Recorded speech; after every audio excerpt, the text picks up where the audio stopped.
Welcome, everybody. Today, we have an amazing guest who is the Chief Amazon Officer of Vendo, Darren Saul. How's it going? Saul. Good. It's Saul, Yes. Darren Saul. Sorry. So, Darren, how's it going, buddy? It's good. It's good. Thanks for having me on, Quinn. Appreciate it. Very good. Well, thank you for being on the podcast. So, just to go right on to this, I know you've sold your first item on Amazon when Amazon was barely even known to most people back in 2003. So that's 15 years ago. Yeah. Tell me about that. Yeah, it was an interesting experience. I had, it was a Sony tablet back when tablets weren't even a thing. I mean, this was one of the first ever touchscreen tablets. You could watch your TV on it. It was very interesting. Didn't really work well for me, so I listed it on Amazon just on a lark. I was using eBay at the time as well, and I actually sold it. And at that time, it was a really high price point item for that day and age. I mean, it was like an $800 tablet. The funny thing is, this was before FBA, so the seller was here in Los Angeles, where we're based. I actually had to drop it off at her. Nice. Instead of, it wasn't a shipping or a pickup or FBA, so it was a funny story that I had literally had to go deliver it to the seller myself. This was before Amazon had their own planes and carriers. Nice. So I guess there was no tracking of have you shipped your item yet? Right. How fast? I got to ask her for a review in person. So Man, those were the days. Yeah. So did she give you a review, or at the time it didn't matter? Yeah, I don't think we got a review. It didn't matter. I wasn't really doing a lot of professional selling. It was more of a personal. I was trying to get rid of some things. So it was interesting to have that experience, and it still sticks with me today, especially fast forward to what's happening on Amazon in this day and age. Nice. So what is it that's happening? What are the trends that you see nowadays happening on Amazon? Yeah, absolutely. Seeing a lot larger brands starting to recognize that Amazon needs to be leveraged as much of a marketing channel as a transactional channel. So you're seeing a lot of news releases about Amazon's ad revenue being number 3 now and slowly creeping up to Google and Facebook in terms of ad platform and spend. So a lot of the big brands are realizing, hey, they've got to start diverting a lot of their budgets towards Amazon and spending heavily. 60% of all e-commerce in the U.S. being on Amazon. That's a big number. That's huge and growing every day. Yeah. So you still sell on Amazon, I guess? Yes, absolutely. I run a team of 20 plus expert Amazon sellers here. We basically help brands. We partner with them exclusively to be their reseller on Amazon. So basically, and I talked about this on another podcast, we're what Vendor Central should have been, essentially. We give them all the control, the map pricing, the content positioning, all the things that they need to have to run their business on Amazon and be successful. We do it as their outsourced Amazon team, but we actually buy the product from them and sell it at agreed upon margins and pricing. Very good. That's a great concept. So you are the non-official Vendor Central, I guess, for companies. That's a great way to say it. That is absolutely correct. Yeah, you can actually get a hold of us and talk to us. That's the difference. Yes. Yeah. Very good. So how is it that your team helps brands sell on Amazon? Yeah, absolutely. So we have different departments and segmented by function, essentially, where we want to make sure you've got your full service customer service team. So you got to respond to all your reviews. Equally as important, responding to your questions and answers.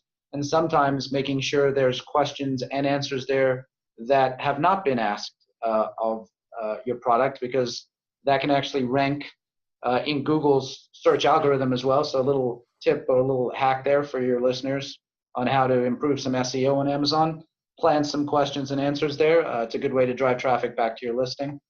And then we have our media buying team. We've got expert Amazon media buyers that run your pay-per-click campaigns. We use some artificial intelligence platforms. We have Amazon ad reps that we speak with and monitor our campaigns.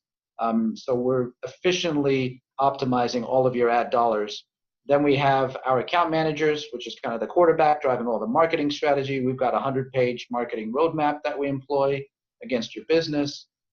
And then we have our inventory management and forecasting team to make sure that you're always in stock and never miss a sale. And lastly, and just as important in the marketplace, we've got our channel protection team to make sure that we're protecting your brand on Amazon, going after those unauthorized sellers, distributors who are misrepresenting your brand, putting poor pictures up, destroying your listings.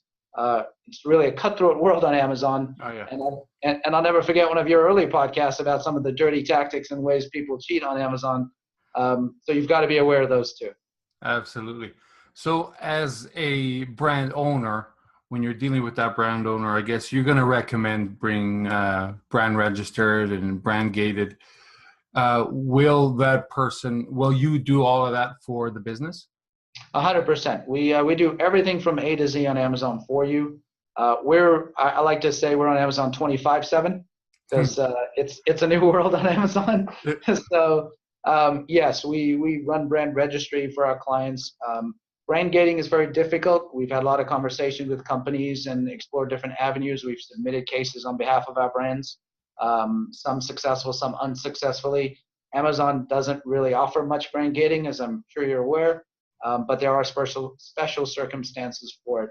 So we do run all of that. We do everything that the client needs on behalf of to execute against Amazon for.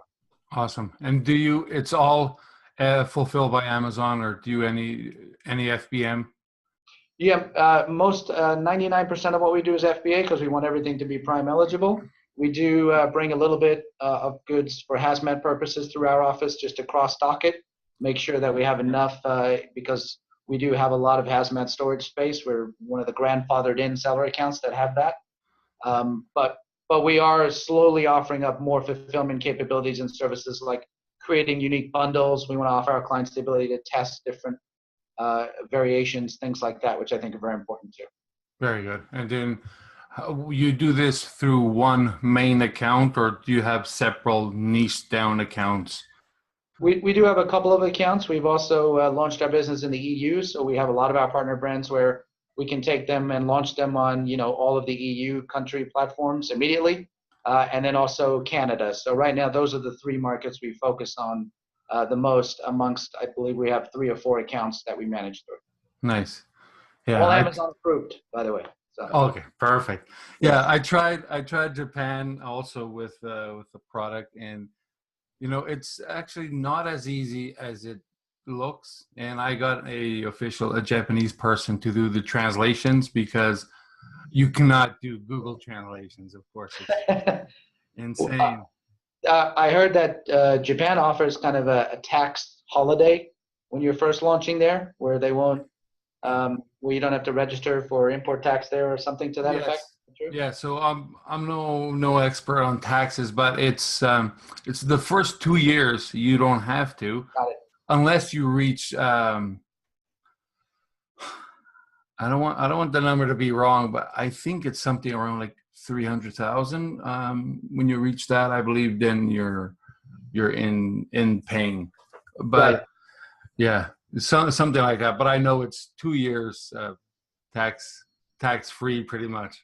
Yep. It's a big market. I think we're going to look at Japan, but I think Australia is something we're going to look towards pretty soon too, as they grow out their FBA capabilities. They're working through all the kinks still. Yeah. Obviously, a very new market launching last year. And another huge one that started, which I don't know how appealing it's going to be to us in North America, but Brazil opened up in December. Yep. So yeah, I didn't look into it, although I speak Portuguese. I played golf on the Algarve in Portugal once. So really? Yeah, beautiful place. And they just opened up the market in Turkey as well. They opened up Amazon Turkey. Wow. So this is it's universal. Yeah. Yes, exactly. So earlier you talked about securing your, protecting your customers' channels and all that. Have you been seeing any counterfeits? Have you been affected by that? Absolutely. A lot of our brands we work with, some are as seen on TV brands. They deal with counterfeiters all the time. The transparency program, which I'm sure some of your listeners are very familiar with, we have some of our brands that have enrolled in transparency, and the programs actually work very well for them.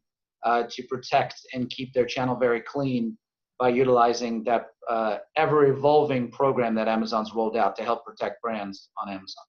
Yeah, absolutely. Yeah. And all these brands that up until now, a lot of brands have been fearing Amazon.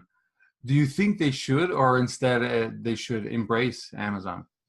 Yeah, I think it's funny. We get that conversation a lot with new clients where, hey, I purposefully haven't gone to Amazon, or I haven't launched my business on Amazon. And that's always baffling to me in this day and age. Again, with the statistic I referenced earlier about what % of e-commerce that actually represents. But I think brands need to understand that whether they like it or not, people are looking for you on Amazon. So if you're not there to meet them when they're looking for you and searching for you, they're going to go to your competitors. So I think people, brands specifically, need to embrace Amazon for both the marketing and transactional channel it really represents. It's a great opportunity from a business perspective if you operate it the right way, and I think it can lead to a lot of other business channels off Amazon that people may or may not be aware of at retail. Absolutely. I knew a lot of people that were saying the same thing, like selling this private label on Amazon. And when I mentioned, are you on eBay?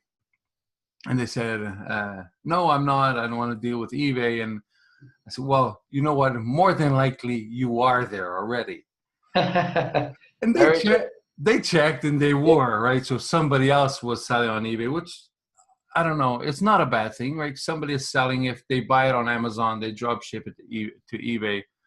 If they're doing customer service right, would that bother you?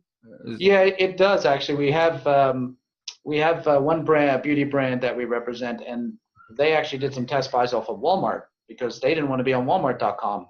And there was some marketplace sellers that were listing their brand there.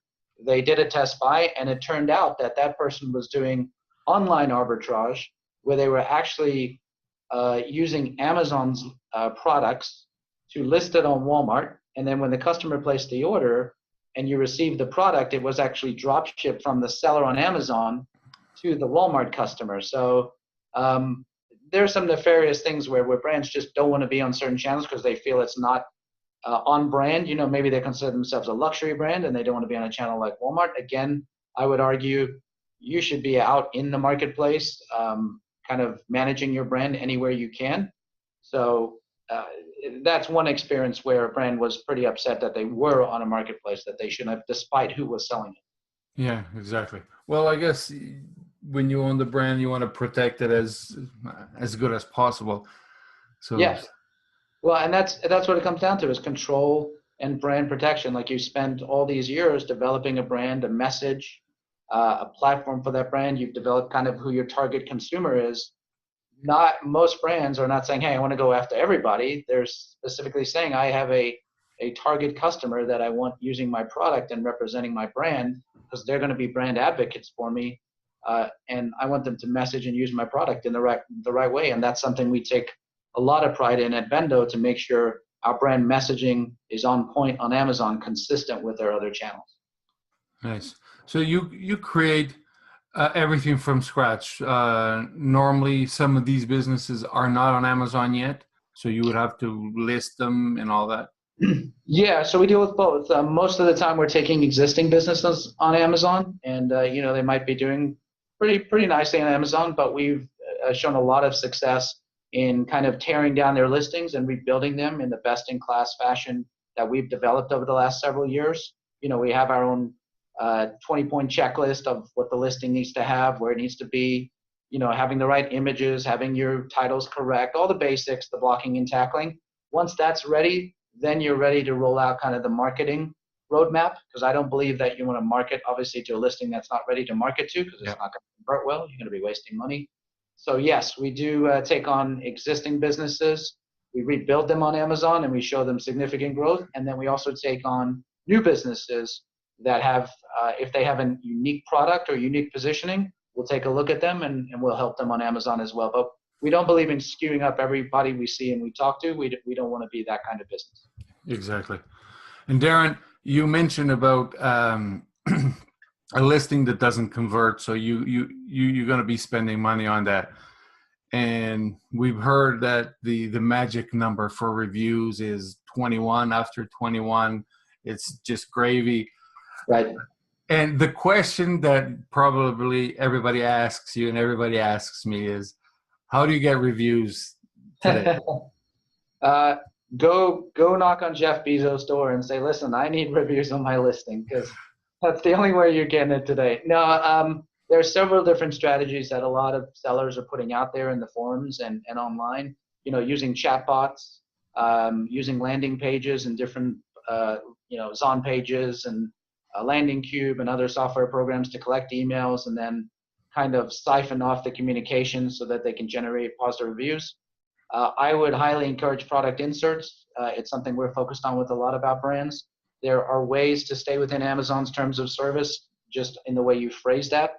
To put the product insert there, obviously don't drive them off of Amazon. Don't ask for a positive review, but you can simply ask for feedback. And these are all guidelines that you can find obviously on Amazon's websites. But I would say product inserts are a good way first. The second way is to do a lot of follow-up. When your order is delivered, have an email retargeting system in place like a Feedback 5 or Feedback Genius. Make sure you're communicating and engaging that customer, and not in a soliciting, obsessive, kind of annoying way, but more in an engaging, value-added way. And what I mean by that is show them some value. Say, hey, you just got your new widget. Here are 10 steps how to properly use your widget. And then follow up a month later. How do you like your widget? Those kinds of things. And hopefully in that communication and interaction, you will pretty much put in there, hey, we really enjoy your feedback. Please leave that on Amazon, those types of messages, things like that. Nice. I found one message, and I use Feedback Genius. Of course, this is no plug to them. It's just what I've been using since day one. And I found one message that you can trigger the message to be sent one day after they receive the product. Right. And I send the message exactly that. One day after they receive it, I say, thanks for buying our product. You should receive it today or tomorrow. When I already know they received it, right? They already have it. Yeah. And leave that one there. And then always put in the question, something that they should feel the need to answer to, and I end it there, right? No links or anything. Yep. Normally I get an answer that says, thank you so much. It actually arrived a day early. It arrived yesterday. When it didn't. Right. And then I have somebody happy already, because now they think that they received it a day early when they didn't. And so they reply, and when they reply, they give you the opportunity to re-reply and open a communication, right? So it has a great engagement rate, really good. No, that's really smart. That's a call to action, and that's a positive call to action, which is good. One other thing we found helpful is having the buyer contact us in some fashion, maybe through a phone number, and just to take a small survey or to give us some feedback over the phone. We sometimes offer a free gift potentially in those scenarios, but we don't do it against terms of service where we're giving them a free gift for a review. We're simply, claim your free gift, give us a call, that type of thing. So that's one strategy you could employ to actually get the customer on the phone and engage with them further without even putting review in the messaging. The other obvious avenues that that are available to sellers are the early reviewer program, and on Vendor Central, the Vine program, which are easy ways to pay to get reviews, and even then you're not guaranteed how good the reviews are and how quickly you get the reviews, so there are problems with those programs as well. Not to mention, they're actually against Amazon's terms of service, but yet Amazon rolls them out. Absolutely, yeah. I always thought that. So yeah, they're incentivized reviews, but it's Amazon doing it, so they're somewhat in control of it. Well, Amazon's new terms of service, updated terms of service as it relates to reviews that they just released a couple weeks ago. They're just making it harder and harder. All the review groups are going away eventually. Friends and family, leaving your competitors. Amazon's getting a lot smarter at finding out who's cheating on reviews, and they're really trying to wind it down to strictly organic reviews as best as possible, and that's making it difficult for a lot of sellers. So you need to be really good at the optimization things that I know we do really well for our clients, and also on the media side. Because if you can't get reviews, you need to make sure that you've got great listings and that you're marketing to those listings to generate organic reviews. Yeah, and that's a good point that reminds me, because during the podcast, I used to tell people that you can still access friends and family because your brother, your sister, or your cousin, they're free to buy anything they want. Sure. But with the updated terms of service, I don't want to say that anymore.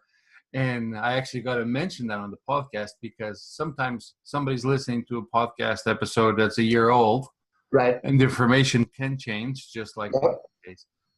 So I guess the way to do it is don't risk your account, do it safely, and let your quality talk for it, I guess. I'm always amazed at how Amazon picks it up, because I actually had my sister write a review. This was last year or months ago, and I thought from a different IP address. She bought the product, had a private label product. She bought it and left a review, and right away Amazon said, "Nope, sorry." They took down the review and said, "You're not allowed to leave a review." And she doesn't have the same last name as me anymore. There's no connection. So I was amazed at how they made that connection on that review. So they have ways of checking. Yeah, guaranteed. They're one of the biggest companies out there. Yes. So they have some NASA scientists. Everybody's working there, right? Well, Alexa's always listening at this point. So there you go. Yeah, they're all listening. Yeah. Alexa, Cortana, Siri. They're exactly. incredible. And this brings me to a great point that you mentioned earlier about getting your listing indexed by Google. And that's something fantastic. I love that because I do it. And I would say 90% of the sellers never think of Google. And there's so many searches that are done for, like Scott says, the garlic press. Yep. Start on Google's search bar. Yep. And then you see a listing from Amazon that shows up because it's easy for Amazon to rank up there. It's I don't know, the rank doesn't exist anymore, but it was a rank 10 website, and there was not many out there. So it's very easy to rank out there. And I'll let you get into it right away. But one of the strategies that I was using, and a lot of sellers would not even understand that, was I was doing what Google loved back in the day for SEO. I was doing link building for my listings. Yep. I would do link building outside of Amazon. So when you search for Bluetooth speaker, guess who shows up? Right. Right? Yeah. And so do you use off Amazon marketing strategies? We do. You make a great point that I think a lot of the hoopla lately has been over Facebook marketing and how to drive traffic to your pages and utilize Facebook targeting. Because Facebook, in fairness, they do a great job. You can target the fork on the yoga lovers table in Wyoming, on a cold day. I mean, they really narrowed down targeting. So, but people do forget the power of AdWords, the power of Google's indexing. And despite the fight between Google and Amazon, the whole YouTube controversy, but Google still indexes all of Amazon stuff, all their pages. I believe that brand stores on Amazon are going to start to become more of the landing page directives on Google's indexing search algorithm. So yes, we are starting to look more at AdWords and Facebook marketing as two different strategies for driving traffic, both to brand stores, to listings, to a collection of pages, but also to those individual landing pages. And we're always testing the different strategies. But I think chatbots is probably the new, big popular thing now for a lot of people. ManyChat out there, a lot of podcasts being done about that and how to drive, just because of the open rate on a message is like 90% versus 30% on an email. So that's another strategy that we are starting to employ a lot more of for our brands. So kind of the combination of all of them, using Google, using Facebook, using chatbots, and then we have some other creative ways that we keep as part of our secret marketing roadmap, but I do want to put the proviso that secret marketing roadmap is always within Amazon's team's terms of service, and just more creative ways we've learned on how to drive things on Amazon. Awesome. So landing pages, sales funnels, all of that. Yep, absolutely. And then you create email lists. Yeah. We do email lists. We do marketing to email lists. We take some of the data, obviously, that you get on Amazon too, and we try to leverage some of that information. There's a gray area there, obviously, and how you're allowed to use some of that data. But we have found different ways to leverage that data, both off Amazon and also targeting them on Amazon as well. Nice. And for chatbots, you guys are obviously you coding your own through ManyChat? Yeah, we're doing. We do all of our stuff in house here. We do work with a team of contractors as well offshore that have done a great job keeping the 25th hour of our 25/7 going. So they've been very helpful in helping with indexing, which is very big right now as well, that I think a lot of people are going back to, the importance of indexing and monitoring how your keywords are tracking and indexing in the back end there. So got a lot of resources there too. And talking about indexing, I don't know if you know Manny Coates, the founder of Helium 10. Okay, so yep, we use Helium 10 as one of our software programs as well. So very, very good. So he has the one tool that will tell you how many of each products that you have to give away in order, following the new super URL. Mm-hmm. You do that as well, and you will have to convince your customer to do the giveaways, or will you do them out of your own pocket? So the beauty of our program is we co-invest a lot with our brands on marketing. So that's another beauty of working with us, is the marketing dollars you're spending yourself now. We contribute towards that. One of those is a launch program, like you're describing. His is the CPR method. That's what Manny calls it, where he does his giveaway. Obviously, Viral Launch has a similar giveaway program that they do. Zonblast, and there's Rebate Key and a bunch of others that do those types of launches. So yes, we have done those launches and giveaways for our brands, and yes, there have been times where we've co-invested with our brands on those giveaways, and there's times where the brands paid for it. And it's really the product cost is obviously the major factor in those giveaways. We help pick up the transaction fees with our brands. Okay. Yeah. Now, another thing I thought of is super important to me, and I'm guessing to you and everybody, and whoever's not doing this probably should start, and that's influencer marketing. Yes. Today, or sorry, it was last night, but it was a few hours ago, I bought my influencer's account. It was fantastic. Wow. It was an Instagram account, just shy of 50,000 followers. So it was nothing insane. But instead of buying shout outs, I offered to buy the account, and I bought this account for $250. Wow. I was willing to pay that for the shout outs. Right. And they sold me the account, and I asked for, since I'm going to buy the account, can I have the original email it was created with, just so I can make sure I secure this account as mine.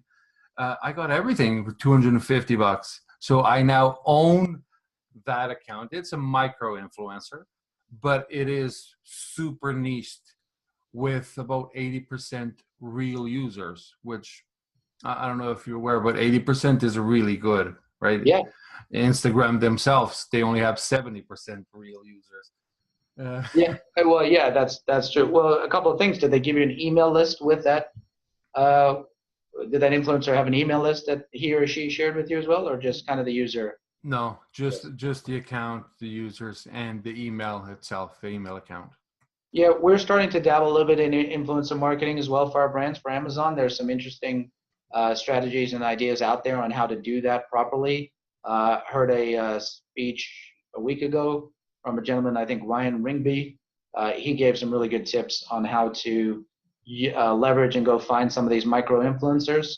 You want to make sure that a lot of those influencers don't do posts all the time linking to products, because then their audience gets very desensitized to opting in and engaging with those offers. So that's great that you've got that audience now, those Instagrams, but I would caution you to post obviously every other day with, hey, check out this link and check out that link.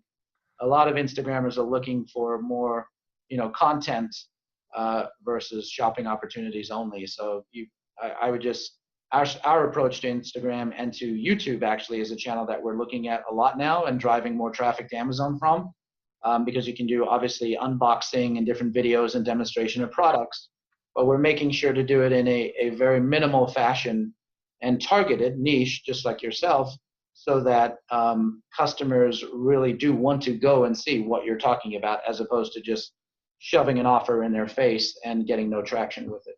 Exactly.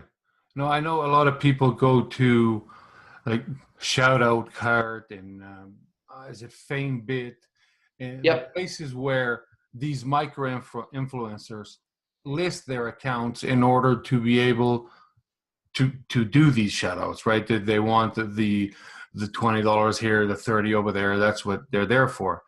So when you look at those accounts with obviously with the fake engagement, with all the bots and likes, those are going to have a higher engagement rate, but every post is a link to somebody's product.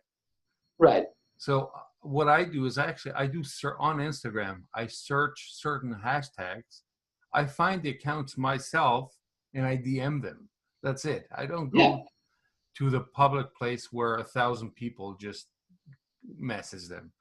Right. Well, so I think you're doing it the right way, which is it's a lost art of the manual process. A lot of people move to auto, like, okay, let me see if I can spam 1,000 different influencers and email, 100 different people, and if I get one response, great. I think taking the time to really personally reach out to the right influencer or DM the right influencer or do the right research is something that you just can't do in a automated fashion in today's world with so much competition and so much content out there.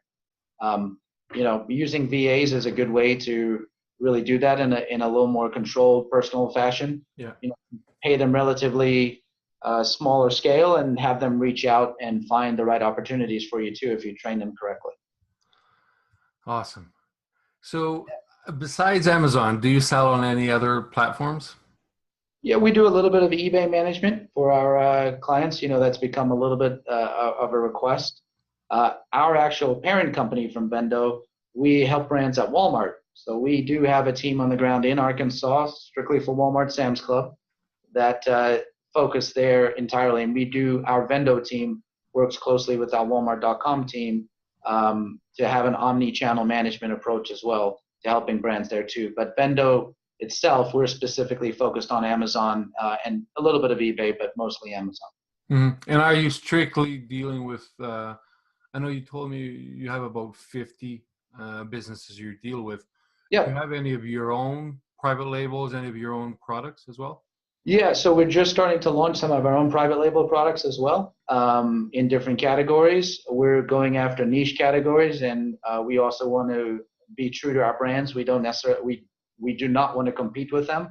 So any products we source and any private label products we develop are going to be outside of categories or companies that we're working with or representing, because that to us would be kind of contradictory to what our philosophy is, which is growing great brands products on Amazon. Yeah, very good. Yeah. Awesome. So what's something that I didn't ask you that I should have? Well, that's a great question. I think you asked a lot of good questions as it relates to Amazon there. I think one thing we didn't talk about that you could ask is, so retail is something that our affiliated companies has a lot of experience with. I think people obviously, we're talking mostly online and we're in the online community, but a lot of people forget that the power of retail is still very much alive despite the recent Sears bankruptcy as of this recording. Mm-hmm.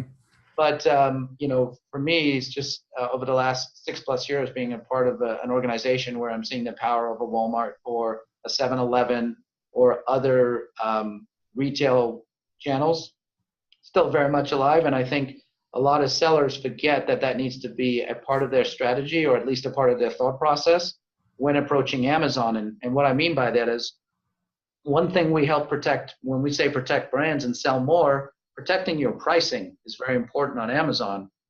Excuse me, because when you're dealing with the buyers at these retailers, they're going to go on Amazon, they're going to look at your listing, and if they say, hey, wait a sec, why are you $8.99 here and you're $7.99 on Amazon? So very important to keep the retail strategy in mind if that's a long-term goal or focus of yours when positioning yourself on Amazon. You don't want to position yourself as a race to the bottom, because that'll affect your opportunities off of Amazon and on other channels as well. Yeah. And talking about the giant, or the ex-giant Sears, that was not only one of the biggest North American retail stores at one point, it was one of the biggest in the world. Yep. How can that happen? How can they, that they just, I don't know, it's mind-blowing. How can they not keep up with the times?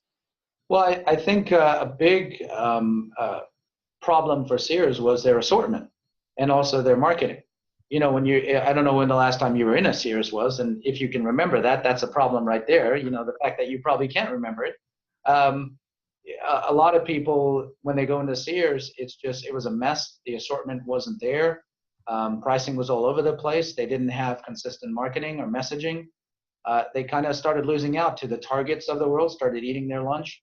And Sears became more towards like an automotive and industrial type supplier for a lot of, and also appliances were very big for Sears.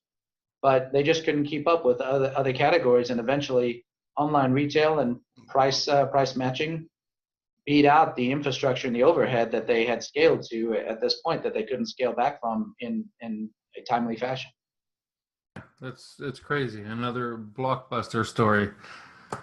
Unfortunately, it's not going to be the last one, I'm afraid. So I think the next 5 to 7 years of retail and mergers and acquisitions are going to be very interesting when we look to the future of what retail is going to look like. And it's interesting to see how online retailers are now going offline. When you look at Wayfair opening up pop-up stores, Amazon opening up their their four-star store or their cashierless stores, things like that. You're going to see a lot more of the merging online-offline world start to evolve and develop, and some of those larger retailers are going to go by the wayside, unfortunately. And even with there's the Amazon Fresh offers, I believe it's 4-hour delivery. So that also, of course, where I am, we don't get that, and I'm in Canada. I don't know if it's all Canada, but at least where I am, there's no such thing, which would be really great. Well, I know that Walmart's expanding their grocery pickup as well. Amazon's Prime Now is super efficient. I don't know if you've tested or used that, but I've had great success using Prime Now as well for just little things that you need, and some grocery items too. No, I have not tried Prime Now. Yeah. But, I know Walmart is trying to keep up with times. I've been contacted by Walmart through LinkedIn, and in June 2018, they asked me if I wanted to. They offered me a position of director of e-commerce for Walmart Canada. Wow. Yeah. Yeah. I know. I did go there. I met with them twice, and I ended up not going. But it felt great being offered it, and to know that they are working on something really big to try to stay alive, I guess, right? And strive. Well, yeah, I mean, in all fairness, I've seen Walmart do some great things over the last 12 months from an e-commerce standpoint. Clearly, their earnings, everybody's seeing what they're doing, but just the revamping of their website, they're hiring a couple thousand new buyers in Hoboken because of the merger with Jet. So they really are leaning in and putting a lot of infrastructure to their .com because they recognize that they should have leveraged their 5,000 stores sooner as DCs, but they were slow to the punch.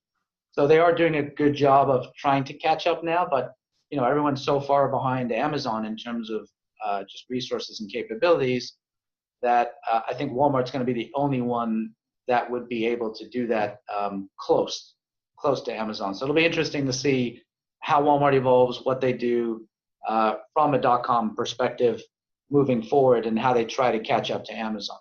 Yeah, yeah, it's going to be very interesting to see that. Yeah, absolutely. Darren, if you were to start today, where would you start? If I were to start a business today, or if I were to start a launch today, what? No, if you were to start a business today, your e-commerce career, I guess. Yeah, I definitely start with Amazon. I mean, you've got built-in traffic, built-in platform. It's easy to launch on from a seller perspective, and there's tons of people like us out there that can help sellers and people get going very quickly in a controlled fashion. I often get the question that is Amazon oversaturated? So I don't even podcast about it anymore, but I reply to them, through the email or the blog comment, but I don't podcast about it anymore because what do you think? I think, look, they're over 400 million listings now, and yet Amazon's income grows every year over year, more sellers added to the platform. I don't think we reached even close to a saturation point on Amazon because there's new brands and products and features and things being rolled out all the time. I think there's a lot of sustainability to launch and grow your business on Amazon. That being said, I do think, as with anything in life, it's smart to diversify. So having a Shopify store or platform is important for several reasons. Being on Walmart.com is important for those same reasons. And an eBay and even Etsy or Wish or Top Hatter, all those emerging little markets that are out there, I think you need to look at all of them. So where would I start today? I would start as Amazon and probably Shopify store as kind of two central points that need to work together. And then I would look at all those other marketplaces out there from an online perspective. And then from there, grow out and eventually approach a retail channel marketing strategy. Awesome. I agree 100%. Yeah. I would start back at Amazon. I started on eBay, but this was 1997. Yep. I wasn't even too sure what I was doing. I just had an idea and I did it. I sold refurbished I sold refurbished iPods on eBay for like a year or so back in, this was 2001, 2002. Yeah. Along with several other, resale items. I'd buy like closeouts, things like that. So I did have a lot of experience selling on eBay prior to Amazon and anything. So, and eBay still works. I mean, eBay is still a big marketplace for a lot of sellers. Yeah, it used to be. It used to be because I was there, like I said, since 1997, it became really big for me, and it was painful when I let it go in December 2017, fourth quarter, and there was nothing that I could do for it to, even if there's a sales still coming in and here and there, but I can't compete price-wise, right, with the 60-day delivery guys directly from China, right? Yeah. Yep. So the difference was if you bought my product on eBay, you would get it within a week, and the same one that you buy $10 cheaper, if you want to wait 60 days for it, I can't compete. There's no right. So I closed 700 listings in Wow. December, and it hurt me just because for being there so long, it was almost like an attachment. But yeah, it was not financially. There was no reason to stay there. So no, I mean it's still a channel to look at to some degree, but it looks to me like from their marketing that I'm seeing on TV and other places, they're leaning more into fashion and trying to create kind of a new trendy up facelift to eBay. They are doing sponsored ads and things like that now too. Their FBA program failed, so they don't have that anymore. They tried that a while back. So they're still top 6, top 7 marketplace. I think it's still a channel that people will continue always to sell on. But for me, Amazon is always for now is top of the heap there. Yeah, and about their the advertising that they do and Amazon does as well, they do retargeting, as you're probably aware of. Yep. Have you ever been retargeted with your own product. Yes, absolutely. It's always funny when I got emails of a product that I was looking at or working on for a client, and I'll get an email asking me to check out this product and to buy it. So it's kind of cool. I mean, I geek out on that type of stuff because I'm really proud of the brands we work with and the work that our team does. So to see it come back at me all the time, or to look at it, or to be proud of it, I think is important. Yeah, it is. It felt great the other day when because I'm a bit old school. I don't know. People have made fun of me. I still have an Hotmail account. Like my personal one is a Hotmail account, and since it's I just keep it, right? I keep it. I have others, but I was going through my Hotmail account, and on the right side, the advertising on the right side was my product, and I'm like, wow, that looks like, and I checked it is mine. So I was being retargeted by Amazon with my own product. So yeah, no, that's really cool. And I still have my Yahoo email address from 20 years. So nothing to be ashamed of on the Hotmail side. We all have our long-term tech things. Awesome. Darren, I really appreciate you coming here. And if people want to find you and find Vendo, where would they go? Sure. They can either email me, Darren, DARREN, at vendocommerce.com, all one word, or they can go to our website, vendocommerce.com, VENDO commerce.com. And we'd love to talk to brands out there who want help protecting and selling more on Amazon. Awesome. Darren, thank you so much for being here and the great nuggets that you left us today. Thank you. Thanks, Ben. No problem, buddy. Thank you.